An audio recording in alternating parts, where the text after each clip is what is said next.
નમસ્કાર, ગુજરાત ફર્સ્ટના ડિજિટલ પ્લેટફોર્મમાં આપનું સ્વાગત છે। હું છું આપની સાથે વિકાસ મકવાણા, મારા સહયોગી વિજયકુમાર દેસાઈ પણ મારી સાથે જોડાઈ ગયા છે અને આજે વાત કરીશું કે આ મહાયુદ્ધ 12મા દિવસે ક્યાં પહોંચ્યું છે, તેની શું અસર જોવા મળી રહી છે। ભારતમાં આપણે વાત કરી કે 10મા 11મા દિવસે હવે અસર એ જોવા મળી છે કે એક ચિંતા લોકોમાંથી કે શું પેટ્રોલ ડીઝલના ભાવ વધશે કે કેમ। પેટ્રોલ ડીઝલના ભાવ તો નથી વધ્યા, પણ રાંધણ ગેસની લોકોમાં ચિંતા જરૂરથી જોવા મળી રહી છે। આજે ગુજરાતભરમાં અલગ અલગ ઠેકાણેથી આપણે વિઝ્યુઅલ જોયા કે લોકો લાઇનમાં લાગી ગયા છે રાંધણ ગેસની બોટલ લેવા માટે। જો કે સરકારે પહેલાથી સુનિશ્ચિત કર્યું છે કે કોઈએ પેનિકમાં આવવાની જરૂરિયાત નથી, ગભરાવાની જરૂર નથી। સરકાર તમામ એ વ્યવસ્થાઓ ઊભી કરી રહી છે, પણ એક વાત નક્કી છે, જે બુકિંગનો જે સમયગાળો હતો એમાં ચોક્કસથી વધારો કરવામાં આવ્યો છે। નેશનલ લેવલની વાત કરીએ તો હોટલ રેસ્ટોરન્ટ છે એ બંધ થઈ રહ્યા છે અને એના કારણે ઉદ્યોગને ભારે નુકસાન થઈ શકે છે એવું પણ કહેવામાં આવી રહ્યું છે।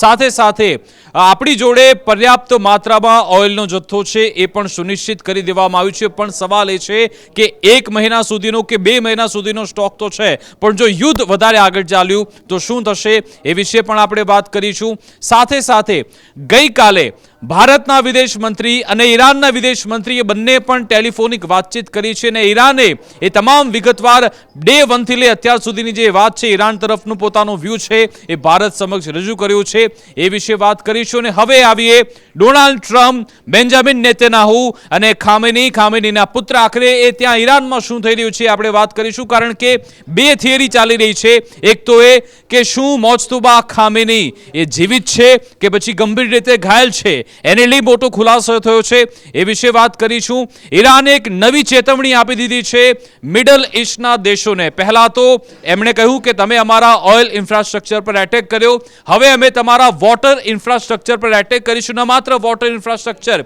પણ જે ગૂગલ, એમેઝોનની ઓફિસ આવેલી છે, બેન્કિંગ ઓફિસ આવેલી છે, ત્યાં પણ એટેક કરીશું, એ વિશે વિગતવાર વાત કરીશું। બીજી સૌથી મહત્વની બાબત, સ્ટ્રેટ ઓફ હોર્મુઝ, ત્યાં ઈરાને એક નવી રણનીતિ તૈયાર કરી છે અને એ એરિયામાં અમેરિકાની નેવી, ઈરાનની નેવી એની સામે જોરદાર ઘમાસાણ મચ્યું છે। સ્ટ્રેટ ઓફ હોર્મુઝમાં માઇન્સ લગાવવાની વાત આવી છે, આખરે માઇન્સ શું છે એ વિશે પણ વાત કરીશું। વિજય, સૌપ્રથમ આપણે એ મોજતુબા ખામેની પર આવે, જેના પર ખૂબ ચર્ચા થઈ રહી છે કે શું એ જીવિત છે કે કેમ। તમે પણ એ વિડીયો જોયા હશે, ગઈકાલે કેટલાક એ પ્લે કાર્ડ હતા, એમાં પછી મોજતુબા ખામેનીનો ફોટો લગાવી દેવામાં આવ્યો અને પછી એમને યાદ કરવામાં આવ્યા હતા।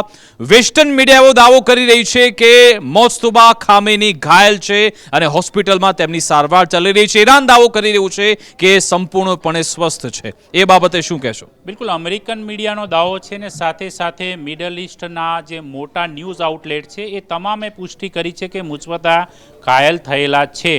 ઘાયલ થયા છે, એ ક્યારે થયા છે એને લઈને કોઈ સ્પષ્ટતા હજુ સુધી નથી, કારણ કે અગાઉ જ્યારે 28મીએ જ્યારે ઓપરેશન સ્ટાર્ટ થયું એ દરમિયાન ખામેનીને મૃત્યુને ઘાટ ઉતારવામાં આવ્યા। એ એર સ્ટ્રાઇકની અંદર મુજબતાને નુકસાન પહોંચ્યું કે કેમ તેને લઈને હજી સુધી કોઈ ચોખવટ નથી કે ત્યારબાદ કોઈ એર સ્ટ્રાઇક થઈ તેમાં ઈજાગ્રસ્ત થયા છે, પરંતુ એક વાત સ્પષ્ટ છે કે તે ઈજાગ્રસ્ત છે। પરંતુ સાથે એવો પણ દાવો અત્યારે ન્યૂયોર્ક ટાઈમ્સ સહિતના મોટા જે આઉટલેટ છે એ સૂત્રોને ટાંકીને કરી રહ્યા છે કે ખામેનીએ પોતાના વસિયતમાં પણ એવું લખ્યું હતું કે એના પુત્રને ઉત્તરાધિકારી ન બનાવવામાં આવે, તેમ છતાં કેમ બનાવવામાં આવ્યા તો તેને લઈને પણ એ પ્રકારે અધિકારીઓને ટાંકીને અલગ અલગ દાવા કરાય છે કે IRGCનું સ્પષ્ટપણે દબાણ હતું કે કમાન કોને સોંપાય અને તેના જ આધારે આ ઈરાનની અંદર નિર્ણય લેવાયો છે। પરંતુ એ નિર્ણય બાદ હજી સુધી કોઈ સાર્વજનિક રીતે મુજબતાનું નિવેદન આવ્યું નથી, એટલે હજી સુધી શંકાઓ એ પ્રબળ કરવામાં આવી રહી છે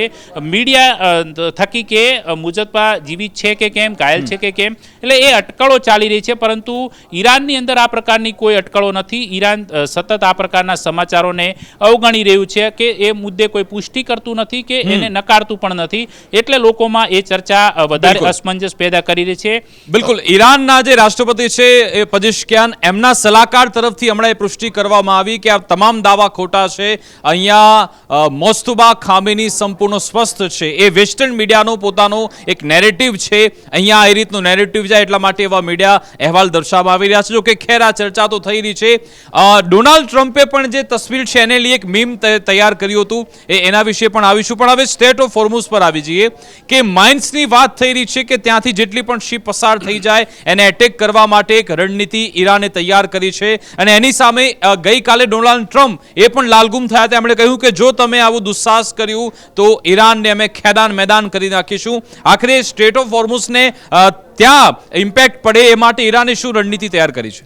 ઈરાનની રણનીતિ ગત યુદ્ધ કરતાં આ વખતે અલગ લાગી રહી છે, કારણ કે સ્ટ્રેટ ઓફ હોર્મુઝ વોરની પરિસ્થિતિની અંદર એક મોટું નાક દબાવીને કામ કઢાવતું ઈરાનનું એક મુખ્ય પરિબળ રહેલું છે. પરિબળ માટે થઈને જે પ્રકારે ડોનાલ્ડ ટ્રમ્પ પણ જે રઘવાયા થાય છે, આપણી ભાષામાં કહીએ તો, કે સ્ટ્રેટ ઓફ હોર્મુઝ બંધ થયા બાદથી મોટા ભાગની સપ્લાય ચેઇન ઠપ થવાના કારણે હવે વૈશ્વિક લેવલે જ્યારે પડકાર વધી રહ્યા છે ને પ્રેશર પણ વધી રહ્યું છે કે આ યુદ્ધને વધુ લંબાવવામાં ન આવે, તો એ અરસાની અંદર ટ્રમ્પ દાવો કરી રહ્યા છે અને ટ્રમ્પ ધમકી પણ આપી રહ્યા છે કે જો અહીંયા આવું કરશે તો અમે આવું કરીશું. એટલે ઈરાનને ધમકી આપે છે કે સ્ટ્રેટ ઓફ હોર્મુઝ બંધ ના થવો જોઈએ, પરંતુ એ બંધ છે અને ઈરાન ત્યાં સીધી નજર રાખીને બેઠું છે. પરંતુ સાથે યુએસ સેન્ટ્રલ કમાન્ડે આજે એ પણ દાવો કર્યો છે કે અમે 16 જહાજ અને જે બોટ છે એને તોડી પાડી છે, કારણ કે એ જહાજ થકી, એ બોટ થકી અહીંયા સ્ટ્રેટ ઓફ હોર્મુઝની અંદર બારૂદ લગાવવામાં આવતો હતો ને એના કારણે જહાજોને નષ્ટ કરવાનો ઈરાનનું એક કાવતરું હતું. પરંતુ સાથે ઈરાને ચોખવટ પણ કરી અને સ્પષ્ટતા પણ કરી છે કે એ એકમાત્ર અમારી પાસે એવું નથી કે અમારા જહાજો જ તેને ડિપ્લોય કરી શકે છે, પરંતુ અમે મિસાઇલથી પણ ડિપ્લોય કરી શકીએ છીએ. પરંતુ આ દાવાને લઈને હવે કુતુક એ પેદા થઈ રહ્યું છે કે અત્યાર સુધી આ પ્રકારે ઈરાને ક્યારે નથી કર્યું, તો શું ખરેખર મિસાઇલથી ત્યાં આ પ્રકારનું કામ કરી શકાય છે કેમ, તેને લઈને ચર્ચા પણ જામી છે. અને સાથે સાથે અહીંયાથી અત્યાર સુધીમાં જે અહેવાલો છે કે છેલ્લા 24 કલાકની અંદર 2 જહાજને નિશાન બનાવવામાં આવ્યા છે ઈરાનના ડ્રોન થકી. તેની અંદર એક અમેરિકન જહાજ છે અને એક બ્રિટનનું જહાજ છે. એ પ્રકારની પુષ્ટિ પણ થઈ રહી છે. અને સાથે એ સપ્લાય ચેઇન ઠપ થવાને કારણે અત્યારે ખાસ કરીને એશિયન કન્ટ્રી જે છે એ એશિયન કન્ટ્રી અત્યારે સકંજામાં આવી ગયા છે, જેમાં ભારત પણ સામેલ છે. ભારતની સાથે સાથે આપણા પાડોશી દેશોની વાત કરીએ તો પાકિસ્તાન, આપણે એ મેપની મદદથી જોઈશું કે સ્ટ્રેટ ઓફ હોર્મુઝ આખરે ક્યાં છે, ભારતને કેવી ઇમ્પેક્ટ પડી શકે છે. અહીંયા જ સ્ટ્રેટ ઓફ હોર્મુઝ છે. બિલકુલ આ જે એરિયા છે અહીંયા જ વિજય આપણે બતાવીશું કે ઈરાન આટલો જે એરિયા છે એને કવર કરીને બેઠો છે અને અહીંયાથી જે પણ શિપ જેને પસાર થવાની હોય એને કંટ્રોલ કરવામાં આવે છે. દાવો એ પણ છે કે ચાઇના રશિયાની શિપ આરામથી, એમના ટેન્કર આરામથી અહીંયા પસાર થઈ જાય છે, પણ બાકી વેસ્ટર્ન જે વર્લ્ડ છે એમની શિપ અહીંયાથી અથવા તો મિડલ ઇસ્ટના જે દેશો છે એમને ખૂબ જ પરેશાની ભોગવવી પડે છે, એવો દાવો પણ થઈ રહ્યો છે. અહીંયા એક દાવો એ પણ હતો કે યુએસએસ અબ્રાહમ લિંકન આટલે સુધી તો હતું પણ એ હવે પાછું જતું રહ્યું છે. બીજી બાજુ સામેની સાઈડ ઇઝરાયલ સાઈડ જ્યારે એક યુએસએસ છે એને પણ એની મૂવમેન્ટ પણ સતત વધી રહી છે. હવે આપણે અહીંયા વાત કરીએ વિજય તો આખરે સ્ટ્રેટ ઓફ હોર્મુઝ અહીંયા આવેલું છે અને જ્યારે દાવો થઈ રહ્યો છે કે ઘણા બધા યુકે અને અમેરિકા જે તમે દાવો કર્યો કે એમના જહાજને તોડી પાડવામાં આવ્યા, શું એ શક્ય બન્યું છે ખરું કે પણ એક ફક્ત દાવા જ થઈ રહ્યા છે? યુકે એમટીઓ દ્વારા પુષ્ટિ કરવામાં આવી છે કે ઈરાનિયન જે ડ્રોન છે તેના થકી જહાજને નિશાન બનાવવામાં આવ્યું છે. એટલે એ વાત સ્પષ્ટ છે. સાથે એવો દાવો પણ થતો હતો કે કેટલાક જહાજ છે પોતાના લોકેશન ઓફ કરીને, ટ્રેકિંગ ઓફ કરીને પસાર થઈ રહ્યા છે, પરંતુ જે કન્ટિન્યુઅસ જે હોર્મુઝ મોનિટર છે એના થકી જે જાણવા મળ્યું કે અત્યાર સુધી 24 કલાકમાં એક જહાજ પસાર થયું હતું. એટલા માટે એ વાત સ્પષ્ટ છે કે ઈરાનનો ડર સ્પષ્ટપણે દેખાય છે. એટલે કોઈ જહાજ ત્યાંથી પસાર કરવા માટે અત્યારે તૈયાર નથી. સાથે સાથે જે આરબ કન્ટ્રીઓ છે કે તેમનું જે મોટા ભાગનો જે ઓઇલનો જથ્થો છે એની નિકાસ આમ સ્ટ્રેટ ઓફ હોર્મુઝ મારફતે થાય છે. અને ભારતની વાત કરીએ તો ભારતનો પણ મોટા ભાગનો 30% જેટલો જથ્થો ત્યાંથી આવે છે. એટલે 30% જથ્થો આપણો અત્યારે ખોરવાયેલો છે એવું સ્પષ્ટપણે માની શકીએ છીએ. અને તેના જ કારણે દેશની અંદર જે પરિસ્થિતિ વર્તમાનમાં જોવા મળી રહી છે તો એનું કારણ એ પણ છે. સાથે ભારતે અન્ય વિકલ્પો શરૂ પણ કરી દીધા છે શોધવાના, એટલે સંભવત રીતે. પરંતુ આપણે 40 અલગ અલગ દેશો પાસેથી અત્યારે ઓઇલ મંગાવી રહ્યા છે એવી સરકારે સ્પષ્ટતા પણ કરી છે. લગભગ 2 મહિના સુધીનો સ્ટોક રાખેલો છે. પણ આ સ્ટ્રેટ ઓફ હોર્મુઝ પણ એટલા માટે મહત્વનો આપણા માટે થઈ જાય છે કારણ કે આપણે જે 88% જેટલી આયાત કરીએ છીએ ઓઇલની, એમાંથી 50% તો અહીંયાથી જ પસાર થાય છે. હવે એની અસર આપણને અત્યારે એટલા માટે જોવા નહીં મળે કારણ કે ઓલરેડી આપણે સ્ટોક કરીને બેઠા છે, પહેલાથી જથ્થો છે. થોડા દિવસો જશે પછી આપણને એની ખબર પડશે કે આખરે આ સ્ટ્રેટ ઓફ હોર્મુઝ લોક થવાથી એની ઇમ્પેક્ટ આપણા પર શું આવી છે. હવે આપણે જોઈશું આ ઈરાન કે જે અત્યારે ખૂબ ચર્ચામાં છે, એની સાથે તમે જો Saudi Arabia, UAE, Oman, Syria, Bahrain, આ તમામ પર વિજય એટેક કરવામાં આવી રહ્યું છે. ઇઝરાયલ અહીંયા નાનકડો દેશ આવેલો છે કે જ્યાં ઈરાનની મિસાઇલ પહોંચતી નથી કારણ કે આપણે જોયું કે એમના મોતનો કેઝ્યુલિટી ખૂબ જ ઓછી છે, મોતનો આંકડો પણ ખૂબ ઓછો છે. આખરે એવું કેમ કે એનું કારણ પણ એ છે કે ઈરાક વચ્ચે આવી જાય છે, સિરિયા આવે છે, જોર્ડન આવી જાય છે. ઇઝરાયલ શું એને એક એવી ઇમ્યુનિટી મળી ગઈ છે એના કારણે ઈરાનના જેટલા પણ એટેક થાય છે ઇઝરાયલ સુધી પહોંચતા નથી એવું છે નહીં, પરંતુ ઇઝરાયલની અંદર વોર સેન્સરશિપ અમલીકરણ હોવાને કારણે ત્યાંની વિગતો સંપૂર્ણપણે જે જાણકારી હોવી જોઈએ જે બહાર નથી આવતી એટલી જ બહાર આવે છે કે જેટલી સરકાર ઈચ્છે છે. તેમ છતાં અનેકવિધ વિડીયો ફૂટેજ જે સોશિયલ મીડિયામાં પ્રસારિત થઈ રહ્યા છે તેની અંદર સ્પષ્ટપણે દર્શાવવામાં આવે છે કે તેલ અવીવ હોય, યરુશલેમ હોય કે હાઇફા હોય, ત્યાં ઈરાનની મિસાઇલો પડે છે, નુકસાન પણ કરે છે કારણ કે ઇન્ટરસેપ્ટ નથી થઈ શકતી તમામ મિસાઇલો. સાથે સાથે હવે સૌથી અગત્યનો દાવો આજે ઇઝરાયેલે એ પણ કર્યો છે કે ઈરાનની જે ક્લસ્ટર વોરહેડ સાથેની મિસાઇલો જે છે એ મિસાઇલો હવે અમારા નાગરિકોને નિશાન બનાવે છે. એટલે એ વાતની પુષ્ટિ થઈ ચૂકી છે કે ઈરાનની મિસાઇલો જે છે એ ઇઝરાયલમાં પહોંચે છે અને નુકસાન પણ કરે છે. એટલા માટે એવું કહેવું ખોટું રહેશે કે ઇઝરાયલને નુકસાન નથી થઈ. પણ એ એક વાત તો નક્કી છે કે ઈરાન જ્યારે અહીંયાથી મિસાઇલ એટેક કરે પહેલા ઈરાકની ડિફેન્સ સિસ્ટમને એણે કવરઅપ કરવાની, એ કવરઅપ થઈ જાય તો પછી સિરિયા છે, જોર્ડન છે, ને પછી ઈરાનની પોતાની 5 લેવલની જે ડિફેન્સ સિસ્ટમ છે એને કાઉન્ટર કરવાની, પછી જ એને એટેક થાય છે. પણ એટલા માટે જ ઈરાન અહીંયા સીધી રીતે પછી એ તમામ એવા મિડલ ઇસ્ટના દેશો એમના પર એ ટાર્ગેટ અત્યારે કરતું હોય છે એવી વાત છે. હવે આપણે ભારત પર આવી જઈએ કે ભારત બ્રેન્ટ ક્રૂડ ઓઇલ જે ખાસ એની ખરીદી કરતું હોય છે. આખરે એનો ભાવ આપણે ગઈકાલે વિજય વાત કરી રહ્યા હતા, 86 રૂપિયા આસપાસ હતો, $4 તો વધી ગયો છે 90.65 સુધી. એની અંદર બ્રેન્ટ ક્રૂડ ઓઇલનો ભાવ આપણે વાત કરી રહ્યા છે $1 વધી ગયો. વાત મૂળ એવી છે કારણ કે જે પ્રકારનો દાવો થાય છે એમાં અમેરિકાના જે ઉર્જા મંત્રી છે એમણે એક ટ્વીટ કર્યું હતું કે યુએસના એસ્કોર્ટ સાથેનું જહાજ છે, ઓઇલ ટેન્કર છે, સ્ટ્રેટ ઓફ હોર્મુઝમાં પસાર થયું છે. એટલા માટે જે $100 જે ક્રૂડનો ભાવ હતો એ સીધો 80 આવી ગયો.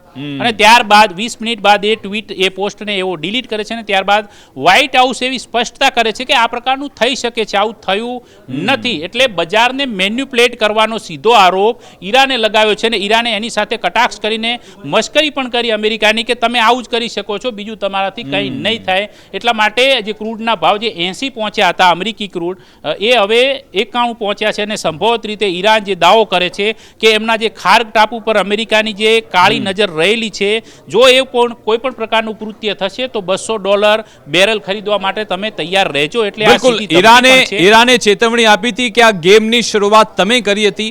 મિડલ ઇસ્ટના દેશોને પણ કહ્યું કે આ ગેમ હવે તમે જ બંધ કરાવડાવો કારણ કે $200 સુધીનો આંકડો પણ તમે જોશો જો આવું ને આવું ચાલતું રહ્યું તો. હવે આપણે આવીએ કે ઈરાને એક નવી રણનીતિ અપનાવી છે કે તમે અમારા ઓઇલ ઇન્ફ્રાસ્ટ્રક્ચર પર એટેક કર્યો, હવે તમે ગૂગલની ઓફિસ, એમેઝોનની ઓફિસ એના પર એટેક કરીશું, સાથે સાથે બેન્કિંગ સેક્ટરને પણ અમે ટાર્ગેટ કરવાના છે. એટલે સીધા જ અર્થતંત્રને નુકસાન પહોંચે, અર્થવ્યવસ્થા ઠપ થઈ જાય એ માટેનો પ્રયત્ન ઈરાન કરી રહ્યું છે. આખરે એ શું છે? એની અંદર સીધી અને સ્પષ્ટ ધમકી છે ઈરાનની કે મિડલ ઇસ્ટની અંદર આવેલી અમેરિકા અને ઇઝરાયલની જે બેન્કો, નાણાકીય સંસ્થાઓ, ટેક કંપનીઓ જેની અંદર યુએઈ, આબુધાબીની અંદર, દુબઈની અંદર જે કોઈ પણ ગૂગલ, ઓરેકલ સહિતની મોટી કંપનીઓના જે એમેઝોન છે એ તમામના જે ડેટા સેન્ટરો છે, એમની જે ઓફિસો છે તેને સીધી રીતે ટાર્ગેટ કરવામાં આવશે. આવી ધમકી અત્યારે આપી છે. એ ધમકીનો સીધો અર્થ એ થાય છે કે ઈરાન કોઈ પણ રીતે હાલ હળવાશના મૂડમાં નથી અને સીધી જ રીતે ટક્કર લઈ રહ્યું છે અને ટક્કર આપી પણ રહ્યું છે. અને સાથે સાથે અગાઉ પણ એક વખત સમાચાર એ હતા કે એમેઝોનના ડેટા સેન્ટરને એમણે એમને નુકસાન પહોંચાડ્યું હતું, પરંતુ હવે સાથે લોકોને એવું પણ કહી દીધું છે મિડલ ઇસ્ટમાં વસતા તમામ લોકોને કે તમે નાણાકીય સંસ્થાઓ એટલે કે બેંકોથી 1 કિલોમીટર દૂર રહેજો, એની નજીક આવતા નહીં, કારણ કે હવે અમે તેમને સીધે જ રીતે તેમની આર્થિક વ્યવસ્થા પર પ્રહાર કરવાના છીએ. અને સાથે સાથે તેમણે અન્ય દેશોની અંદર વસતા જે મુસ્લિમ સમુદાયના લોકો છે તેને પણ ઈરાને એક આગાહ કર્યું છે, આહવાન કર્યું છે કે તમે દુશ્મન દેશોના જે સૈન્ય બેઝ છે કે તેમને જે કોઈ હોટલમાં છુપાયા છે એની જાણકારી અમને આપો તો અમે સીધા એમને ટાર્ગેટ કરીએ. તો એ પણ એક અપીલ કરી છે. અને મુસ્લિમ સમુદાય એટલે કે એમના જે સમર્થન ધરાવતા શિયા સમુદાયના ખાસ કરીને ઈરાનનું સમર્થન કરતા લોકોને આ પ્રકારની માહિતી આપવા માટેની વિનંતી કરી છે. એ પણ એક મોટું અપડેટ છે. ઈરાન બધી જ રીતે ભાવનાત્મક રીતે પણ આ પ્રકારે યુદ્ધની અંદર લોકો સાથે ખેલી રહ્યું છે, પરંતુ જોવાનું એ રહેશે કે આખરે ઈરાનની આ જે સ્ટ્રેટેજી છે આ સ્ટ્રેટેજી તેને વોરમાં કેટલી મદદરૂપ થઈ શકે છે. બિલકુલ. ડોનાલ્ડ ટ્રમ્પ એ અત્યારે ખૂબ જ સ્ટ્રેસમાં છે, ચિંતામાં, એટલા માટે ભલે બતાવતા ન હોય પણ એમના જે અલગ અલગ નિવેદન આવે છે, અલગ અલગ કોન્ટ્રાડિક્શન આવે છે, એ જ બતાવે છે કે અત્યારે એ અહીંયા ફસાઈ ગયા છે. આ યુદ્ધમાંથી બહાર નીકળવાનો પ્રયત્ન કરી રહ્યા છે ડોનાલ્ડ ટ્રમ્પ. એવું એટલા માટે લાગ્યું, ગઈકાલે સમાચાર આવ્યા હતા કે સાઉદીમાંથી એમણે પોતાના જે ટેન્કર વિમાન છે એ પણ પરત લઈ લીધા છે. અમેરિકા પોતાના એર એસેટ્સ ત્યાંથી હટાવી રહ્યું છે. બહેરીન, જોર્ડન, એ તમામ જગ્યાએથી જેટલા પણ એમના જે અમેરિકન સૈનિકો છે ત્યાંથી પરત જતા હોય તેના ઘણા બધા વિડીયો પણ સામે આવ્યા. અને આજે તો વિજય આપણે એક વિડીયો પણ જોયો કે જે ચાઇનીઝ આઉટલેટ તરફથી એને રિલીઝ કરવામાં આવ્યો છે, અને કદાચ જોર્ડનના એ અમેરિકન બેઝનો વિડીયો છે કે જ્યાં એવી તબાહી મચી છે કે અમેરિકન સૈનિકો નાસ્તા ભાગી રહ્યા છે ત્યાંથી. એટલે આજે ઈરાન એટલે કે IRGC સ્પષ્ટપણે દાવો કર્યો કે ખોરામ શહેર નામની જે અમારી હેવી મિસાઇલ જે છે જે ક્લસ્ટર વોર હેડ સાથે ઇઝરાયલમાં પણ ત્રાટકી છે, અને સાથે સાથે US સૈન્ય બેઝ જે મિડલ ઇસ્ટમાં આવેલા છે તેમાં ખાસ કરીને બહેરીનની રાજધાની મનામા, આની સાથે જોર્ડન, કુવેત, પછી દુબઈની અંદર પણ અત્યારે એટેક થયો છે એરપોર્ટ પર, જેની અંદર એક ભારતીય નાગરિક પણ ઈજાગ્રસ્ત છે, સાથે ઘાનાના 2 નાગરિક છે અને એક બાંગ્લાદેશી નાગરિક છે તે ઈજાગ્રસ્ત થયો છે. એટલે એ ઇઝરાયલની સાથે સાથે ઈરાને યુએસના સૈન્ય ઠેકાણોને નિશાન બનાવીને જે 3 કલાકથી વધુ સમયગાળામાં સતત મિસાઇલો છોડી અને મિસાઇલોના કારણે મોટા પાયે નુકસાન પણ થયું. એની વિડીયો ક્લિપ્સ પણ સામે આવેલી છે. અને તેના કારણે સૌથી અગત્યનું જે ઈરાક જે છે, ઈરાકની અંદર ઇરબિલ શહેર છે કે જ્યાં અમેરિકી સેનાનો મોટો બેઝ આવેલો છે, અને સાથે બગદાદ એને પણ નિશાન બનાવ્યું છે. જોર્ડનમાં પણ નિશાન સાધ્યું છે. સાથે જે બહેરીનની અંદર તો જે US નેવીની જે 5મી જે ફ્લીટ છે એના મુખ્યાલયને ઉડાવ્યું હોવાનો પણ દાવો IRGC દ્વારા કરવામાં આવ્યો છે. અને સાથે હજી પણ એ પ્રકારનો એક ધમકી આપવામાં આવી રહી છે કે અમેરિકી સેનાના જેટલા પણ ઠેકાણા હશે એક પણ ઠેકાણાને અમે છોડવાના નથી. પરંતુ હવે આનાથી ચિંતા એ વધી રહી છે કે અન્ય જે દેશો છે, ખાસ કરીને રશિયા અને ચીન, એની ભૂમિકાને લઈને ઘણા બધા સંદેહ વ્યક્ત કરવામાં આવી રહ્યા છે. અમેરિકા દ્વારા એવું પણ કહેવામાં આવી રહ્યું છે કે રશિયા ગુપ્તચર માહિતી આપી રહ્યું છે. આજે ઝેલેન્સ્કીએ પણ, યુક્રેન રાષ્ટ્રપતિ ઝેલેન્સ્કીએ પણ એવું કહ્યું કે રશિયા સીધી રીતે ઈરાનને મદદ કરી રહ્યું છે. બિલકુલ, એ ઝેલેન્સ્કીનો દાવો એટલા માટે છે કારણ કે જે પ્રકારે પરિસ્થિતિ સર્જાઈ હતી કે યુક્રેન અને રશિયા વોરમાં, તો એ દરમિયાન ઈરાને ઘણી બધી ડ્રોનની તે જે હથિયારોની મદદ છે રશિયાને કરી છે. અને રશિયા આડકતરી રીતે ગુપ્તચર માહિતી જે અમેરિકી સેનાને લગતી જે છે એ આપતું હોય એ પ્રકારનો શંકા પૂરેપૂરી અમેરિકાને છે. ને એટલે જ પુતિનને ટ્રમ્પે ફોન કરીને કદાચ એ જ ચર્ચા કરી હશે કે તમે કેમ અમારી માહિતી આપો છો. અને એટલે ઝેલેન્સ્કી પણ અત્યારે કદાચ ચૂટકી લઈ રહ્યા હોય એવું પણ કહી શકીએ, કારણ કે ઝેલેન્સ્કીને પણ ખબર છે કે જે પ્રકારે રશિયા રમી રહ્યું છે, રશિયા માટે આ યુદ્ધ કદાચ ફાયદાકારક છે. જે મને ભારે પડી શકે છે તો એ અરસાની અંદર જો કે યુક્રેન પાસે જે કાઉન્ટર ડ્રોન સિસ્ટમ જે ગઈકાલે હાસ્યાસ્પદ સ્થિતિ એ જોવા મળી કે બંને યુદ્ધમાં છે, એટલે રશિયા પણ યુદ્ધમાં છે, અમેરિકા પણ યુદ્ધમાં છે. ડોનાલ્ડ ટ્રમ્પ સલાહ આપે છે પુતિનને કે ભાઈ તમે યુક્રેન વાળું યુદ્ધ બંધ કરી દો, ને પુતિન સલાહ આપે છે ડોનાલ્ડ ટ્રમ્પને કે તમે ઈરાન વાળું યુદ્ધ બંધ કરી દો. બંને એકબીજાને સુફિયાળી સલાહ આપે છે. બિલકુલ, પરંતુ આમાં પલડું અત્યારે રશિયાનું ભારે કહી શકાય, કારણ કે છેલ્લે જોઈએ તો 5 વર્ષથી અમેરિકા સીધી રીતે કોઈ યુદ્ધમાં નથી સપડાયેલું અફઘાનિસ્તાન ખાલી કર્યા બાદથી. પરંતુ આ વખતે એવું થયું છે કે બરાબરની ટ્રેપમાં આવી ગયું છે. એટલે આમાંથી કેમ નીકળવું એને લઈને પણ જે પ્રકારે રાષ્ટ્રપતિ ટ્રમ્પના સલાહકારો તેમને સૂચન કરી રહ્યા છે, કારણ કે આંતરિક રાજનીતિનો પણ એક મુદ્દો ઊભો થઈ રહ્યો છે અમેરિકામાં. સાથે ઈરાન તો દાવો કરી રહ્યું છે કે ભાઈ તમે ઈરાનના નાગરિકોને નિશાન બનાવી રહ્યા છો, અમારી પાસે તમે કંઈ ઉકાળી લેવાના નથી, પરંતુ આનું પરિણામ તો તમારે અને અમેરિકાના નાગરિકોએ જ ભોગવવાનું આવવાનું છે જી. જે તમને પણ નડશે. કદાચ મધ્ય સત્ર ચૂંટણીમાં ટ્રમ્પ માટે એ મુશ્કેલ પરિસ્થિતિ પણ સર્જાઈ શકે, કારણ કે મોંઘવારીનો બોમ્બ છે એ ચોક્કસપણે રાજકારણ પર પણ અસર કરે છે. બિલકુલ. પણ આ બધાની વચ્ચે જ્યારે પહેલી વાર 28 ફેબ્રુઆરી ઈરાન પર એટેક થયો હતો અને જે નેરેટિવ સેટ કરવામાં આવી રહ્યો હતો ડોનાલ્ડ ટ્રમ્પ અને નેતન્યાહુ તરફથી, જ્યારે એટેક નહોતો થયો અને 1 મહિના પહેલા ઈરાનની જનતાને સતત અપીલ કરવામાં આવતી હતી કે તમે રસ્તા પર ઉતરી આવો, આ રિઝિમને તમે હટાવી દો, તમે સીધી રીતે વિરોધ કરો. જો કે એમાં એમને સફળતા નથી મળી. એમને લાગતું હતું કે 28 ફેબ્રુઆરીએ ખામેનીની હત્યા બાદ લોકો રસ્તા પર આવી જશે ને બાજી એમના હાથમાં આવી જશે, પણ એવું થયું નથી. ને તમે જો આજે 12મા દિવસે પણ સતત અપીલ કરવી પડી રહી છે. રઝા પહેલવી કે જે અમેરિકામાં બેઠા બેઠા આજે વધુ એક વિડીયો એમણે બનાવ્યો અને ઈરાનની જનતાને અપીલ કરી રહ્યા છે કે હવે તમે રસ્તા પર ઉતરી આવો, તમને અપીલ કરું છું કે આપણે આ આખો જે માહોલ છે ઈરાનને શાંતિના રસ્તે આગળ લઈ જવાનું છે એવી અપીલ કરી. ગઈકાલે નેતન્યાહુએ પણ મોડી રાત્રે પ્રેસ કોન્ફરન્સ કરી હતી. એમણે કહ્યું છે કે ઈરાનની જનતા, અમે તમારા માટે જ કામગીરી કરી રહ્યા છીએ, તમારા વિકાસ માટે, તમારી સુરક્ષા માટે કામગીરી કરી રહ્યા છીએ. અત્યારે ટોર્ચ અમારા હાથમાં છે, પણ થોડા સમય બાદ ટોર્ચ અમે તમને આપવાના છીએ ઈરાનની શાંતિ માટે. પણ લાગે છે ખરા કે ઈરાનની જનતા આવશે એમની વાતોમાં. ડોનાલ્ડ ટ્રમ્પ સતત અપીલ કરી રહ્યા છે, નેતન્યાહુ સતત અપીલ કરી રહ્યા છે, રઝા પહેલવી પણ અપીલ કરી રહ્યા છે.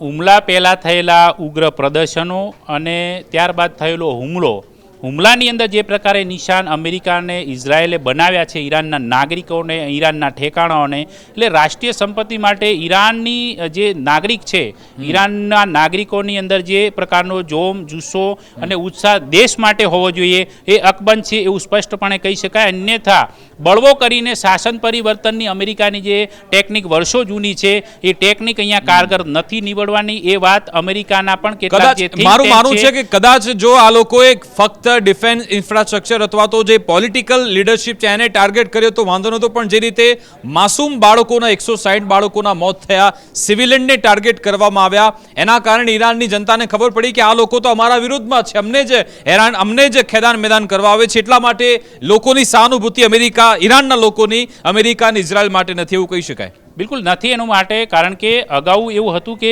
ઈરાનની અંદર જે શાસન ચાલે છે ખામેનીના નેતૃત્વમાં એ ધાર્મિક ઉન્માદ ભર્યું છે એવો દાવો કરવામાં આવતો હતો, પરંતુ વાસ્તવિકતા એનાથી વિપરીત હતી. કારણ કે જે આંકડાઓની જે માયાજાળમાં આપણે પડીએ તો જે પ્રકારનું કમ્પેરિઝન થતું હતું કે મહિલાની જે સ્વતંત્રતાની વાત હોય કે કોઈ પણ, તો એ તમામની અંદર કોઈ પણ રીતે અમેરિકા અને ઇઝરાયલ દ્વારા આપવામાં આવતા આંકડા મેળ નહોતા ખાતા. સાથે જે રઝા પહેલવીની વાત કરી છે તો એ તો અમેરિકાનું પીઠું મનાય છે એમના માટે. અને સાથે ટ્રમ્પે એ પણ ચોખવટ કરી દીધી છે કે શાસન પરિવર્તનનું જો શક્ય થશે ને તો રઝા પહેલવીને નહીં બનાવીએ, કારણ કે જો એને બનાવવામાં આવે તો ખબર છે ફરીથી જે IRGC સમર્થક કમાન્ડરો, એમની સાથે સંકળાયેલા લોકો જે ઈરાનના નાગરિકો છે એ ફરી બળવો કરશે તો ફરીથી ઇસ્લામિક ક્રાંતિના મૂળિયા છે તે વધુ મજબૂત થશે. એટલા માટે એ દાવાને તો ટ્રમ્પ નકારી ચૂક્યા છે. એટલે રઝા પહેલવી માટે તો હવે દ્રાક્ષ ખાટી જ છે, પરંતુ એમને છોડી દેવું જોઈએ એવું નાગરિકો પણ માને છે. સાથે હવે શાસન પરિવર્તન શક્ય નથી એ વાત પુષ્ટ થઈ રહી છે, કારણ કે IRGC નો સંપૂર્ણ કબજો હવે મોજદપા મારફતે થઈ ચૂક્યો છે ઈરાન પર. કારણ કે હવે IRGC વધારે મજબૂત બન્યું છે, કારણ કે ખામેનેઈ કરતા પણ વધુ કટ્ટરવાદ ધરાવતા વ્યક્તિ આવી ગયા છે. પણ હવે આ ડોનાલ્ડ ટ્રમ્પ એ ખૂબ જ આકુળ વ્યાકુળ છે કે હવે આમાં શું કરવું, આમાંથી કેવી રીતે બહાર નીકળવું. વિશ્લેષક એમ પણ કહી રહ્યા છે કે કદાચ ટેક્ટિકલ ન્યુક્લિયર વેપનની અહીંયા ઉપયોગ તેનો કરવામાં આવી શકે છે અમેરિકા તરફથી. એક એવો ડેટરન્સ અહીંયા રાખવામાં આવે, એક એવો એરિયા પસંદ કરવામાં આવે કે જ્યાં ત્યાં નાગરિકો ના હોય, પણ એવો દુર્ગમ વિસ્તાર, ત્યાં એક પ્રકારનો એટેક કરવામાં આવે અને ઈરાનને ધમકી આપવામાં આવે કે જો અમે તમને આવો એટેક તમારા પર કરી શકીશું છું. કારણ કે એમનો ઉદ્દેશ્ય એ જ છે કે ઈરાનની જે મિસાઇલ ક્ષમતા છે એને નાબૂદ કરી દેવી, એની ડ્રોન ક્ષમતા છે એને નાબૂદ કરી દેવી. એની સૌથી મહત્વની બાબત એ કે એની પાસે જે ન્યુક્લિયર કેપેસિટી છે એ હથિયાર બનાવવા માટેની એને તબાહ કરી દેવામાં. પણ જો એને તબાહ કરવી હોય તો તમારે મેદાનમાં ઉતરવું પડે, ગ્રાઉન્ડ પર ઉતરવું પડે. જો અમેરિકાની સેના ઈરાન પર પહોંચે, ઈરાન સુધી પહોંચે તો અમેરિકાનો ભવ્ય ભૂતકાળ રહેલો છે કે ચારે બાજુ એમને મોની ખાવાની આવત છે, એટલા પણ અહીંયા એ ડરી રહ્યા છે. હવે શું એ ટેક્ટિકલ ન્યુક્લિયર વેપનનો ઉપયોગ ઈરાનની ધરતી પર થાય એવું લાગી રહ્યું છે ખરા આમાંથી બહાર નીકળવા માટે? એવું કોઈ પ્રયાસ અમેરિકા નહીં કરે, પરંતુ અમેરિકા ચોક્કસ એ પ્રયાસમાં લાગેલું છે, એ વિચારણામાં છે. જે પ્રકારે રિપોર્ટ આવે છે એ પ્રમાણે કે ઇસ્ફહાન શહેર જે ઈરાનનું મોટું શહેર છે, કે જ્યાં એનરિચ થયેલું જે 400 કિલોથી વધુનું જે યુરેનિયમ સંગ્રહિત છે નીચેની ટનલમાં, IAEAના જે પ્રમુખ છે એમને પણ આ પ્રકારનો દાવો કર્યો છે કે બધો જથ્થો ત્યાં રાખેલો છે. લાસ્ટમાં જ્યારે જૂનમાં એટેક થયો ત્યારથી ત્યાં હટાવવામાં આવ્યો નથી, પરંતુ ત્યારબાદથી આંતરરાષ્ટ્રીય સ્તરની જે દેખરેખ છે એ ઓછી થઈ છે. એટલે સંભવિત જથ્થો ત્યાં છે, તો એ શું ઇસ્ફહાન શહેર પૂરતું કોઈ અમેરિકા સ્પેશિયલ ઓપરેશન હાથ ધરીને ત્યાં પોતાના જવાનો ઉતારીને એ જે એનરિચ થયેલું જે યુરેનિયમ છે એ જથ્થાને લઈ જઈ શકે છે, એને નષ્ટ કરી શકે છે, એ પ્રકારનો દાવો કરવામાં આવી રહ્યો છે. પરંતુ એ વાસ્તવિક રીતે અત્યંત અઘરી બાબત છે, કારણ કે જ્યાં જે ખાસ કરીને જે ફોર્દો કહી શકાય, નંતાજ કહી શકાય, ઇસ્ફહાન કહી શકાય, 3 મોટી ન્યુક્લિયર સાઇટ છે જે ઈરાનની અંદર એ ન્યુક્લિયર પ્રોગ્રામ સાથે સંકળાયેલી છે. એ જગ્યાએ પહોંચવું બહુ મુશ્કેલ છે. હમણાં થોડા સમય પહેલા જે ઓપરેશન મિડનાઇટ હેમર અમેરિકા ચલાવ્યું હતું અને કહ્યું હતું કે મેં ફોર્દો સાઇટ્સ પર B-2 બોમ્બર્સ મોકલ્યા છે અને બધું અમે પરમાણુ એમની ક્ષમતા અમે ન્યુટ્રલાઇઝ કરી નાખી છે.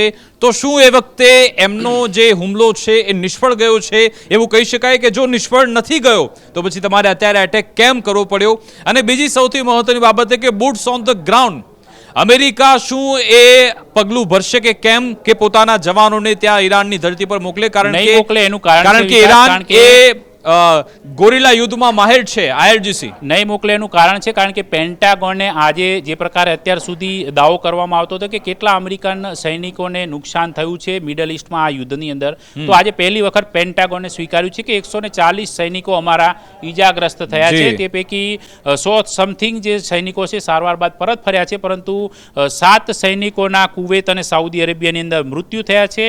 8 સૈનિકો હજી ગંભીર રીતે જોખમી અને સારવાર હેઠળ છે. એટલે પહેલીવાર જે પ્રકારે 150નું સંખ્યાબળ અમેરિકી સૈનિકોનું જો આપવામાં આવતું હોય તો એનાથી ત્યાંના જે સ્થાનિક સેનેટર છે એ ઈચ્છે છે કે અમેરિકી સેનાને નુકસાન ન થવું જોઈએ ને એના માટે થઈને હવે કોઈ પણ પ્રકારે યુદ્ધમાંથી એક્ઝિટ માટેનો રસ્તો કયો હોઈ શકે એ તરફ વિચારણા કરવાની અત્યંત આવશ્યક છે. અને અત્યારે જ આ જે મિડલ ઇસ્ટ કન્ટ્રીઓ છે કે જેના પર ઈરાન એટેક કરી રહ્યું છે, એટલે જે અમેરિકી બેઝને નિશાન બનાવીને, તો એને લઈને UNSCની એક બેઠક પણ મળી રહી છે. બેઠકની અંદર મતદાન પણ થવાનું છે. ઈરાન વિરુદ્ધમાં મતદાન થશે, પરંતુ સાથે એક ટ્વિસ્ટ એ પણ આવ્યો છે કે પાકિસ્તાન થોડીક અવળચંડાઈ કરવા જઈ રહ્યું છે, પરંતુ એને પણ સીધી જ રીતે ઈરાનના રાષ્ટ્રપતિ મસૂદ પેજેસ્કીયાને ધમકી આપી છે કે સણખા રહેજો નહીતર મજા નહીં આવે. બિલકુલ. અને તમે જુઓ કે શાહબાઝ શરીફે ગઈકાલે મોસ્તુબા ખામેની જ્યારે નવા સુપ્રીમ લીડર તરીકે આવ્યા છે તો શાહબાઝ શરીફે એ માટેને અભિનંદન આપી દીધા, ઓમાને પણ આપી દીધા, તુર્કીએ પણ આપી દીધા. આ પાકિસ્તાન કે જે અમેરિકાનું પીઠ્ઠું ગણવામાં આવે છે અને પાકિસ્તાનને ખબર છે કે મોસ્તુબા ખામેની ડોનાલ્ડ ટ્રમ્પને પસંદ નથી, છતાં પણ પાકિસ્તાન આ રીતના અભિનંદન આપે છે. એ શું સંદેશ આપે છે? એટલે કે દૂધમાં અને દહીંમાં બંને જગ્યાએ પાકિસ્તાન બંને બાજુ પગ રાખવા માંગે છે. એક તો અમેરિકાને માખણ લગાવીને ખુશ રાખવું, સાથે તુર્કીને સાથે રાખીને ઇસ્લામિક ક્રાંતિના એક મોટા નેતા તરીકે ઉભરવું, સાથે ઈરાનને પણ સાથે રાખવું છે.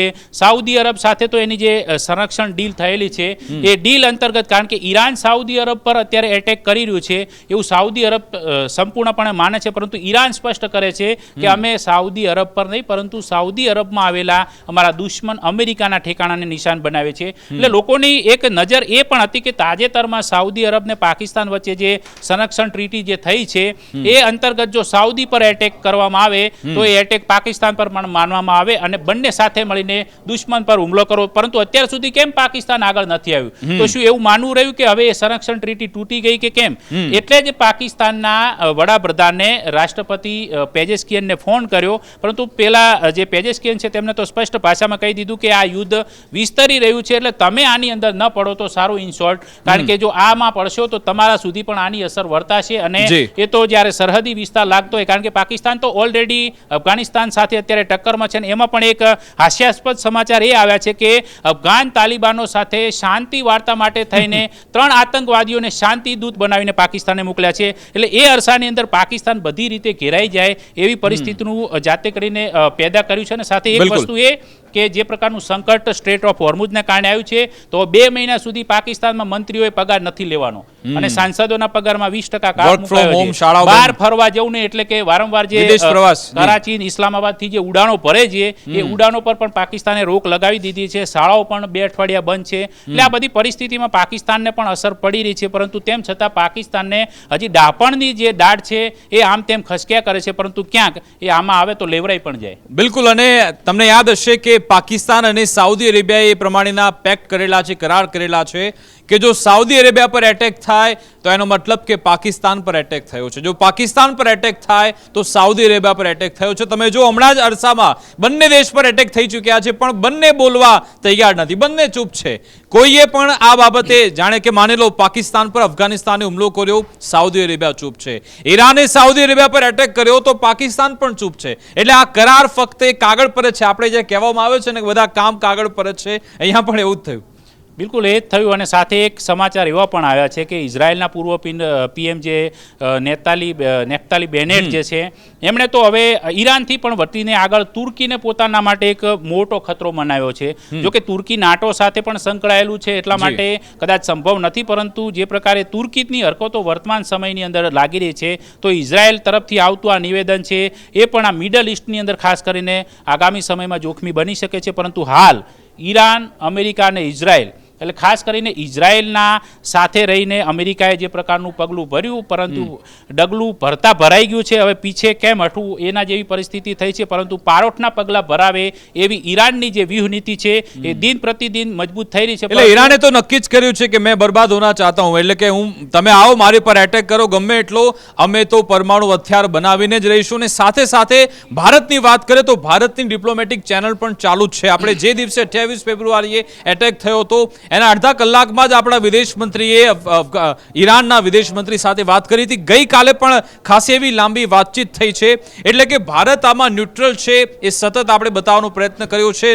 કોઈ એક બાજુ ભારત છે નહીં એ પણ આપણે બતાવ્યું છે. ને હવે ઓવરઓલ આપણે સમઅપ કરીએ તો આ જે આખો યુદ્ધનો આખો જે વિસ્તાર છે મિડલ ઈસ્ટ, ઈરાન કે જેના પર પહેલા એટેક થયો હતો અને એમાં તમામ મિડલ ઈસ્ટના દેશો છે પ્રભાવિત થઈ રહ્યા છે. આ બાજુ પાકિસ્તાન, અફઘાનિસ્તાન એ બંનેનું પણ યુદ્ધ થઈ રહ્યું છે.